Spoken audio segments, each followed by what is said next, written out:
Eh mga kabasyong, test drive na kami. Nandito na kami sa sa airfield Binalonan. Test drive Love Life from Binalonan din.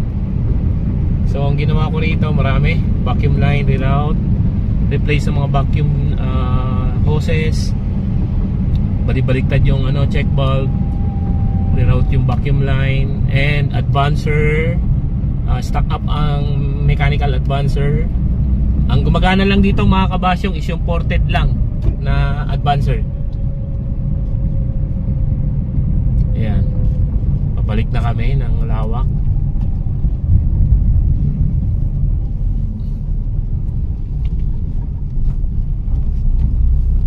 Love Life ito, Love Life. Ayan.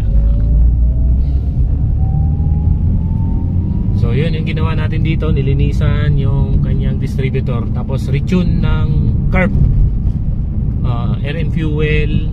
Yun, nakita ko kanina walang vacuum line yung How about the steering ngayon, Kabasyong? Yung malambot. mas malambot ba? Mas malambot siya ngayon Than before. kasi gumana na yung vacuum assist. Wala kasing vacuum assist yan nung nakaraan bago ko ginawa. Kaya nagtatao nung inaandar, walang vacuum yung kanyang port papunta sa power steering. And dashpad gumagana na rin. Wala siyang dashpad screw. Yun yung sa base plate ng carb, yung kanyang nakakabit sa yung hose niya. Siyempre alam na natin manifold vacuum, nakakabit sa D-choke. Doon nakakabit, which is dapat yon sa HIC. So kinorek din natin yon.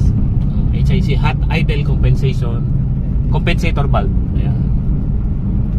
Meron siyang BBSB, kaso nung ginagawa ko, malamig yung makina kanina, hindi ko nakitang gumana yung isang port na kung saan nakakabit doon yung air vent. Yon, magiging air vent kasi siya, high rev siya, and then biglang babagsak.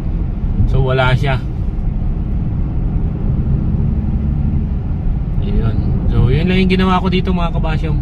So yun, pabalik na kami ng Lawak. So kung di ka pa nakasubscribe sa aking YouTube channel, please subscribe and like and follow ang ating Facebook page. Yun lang. God bless.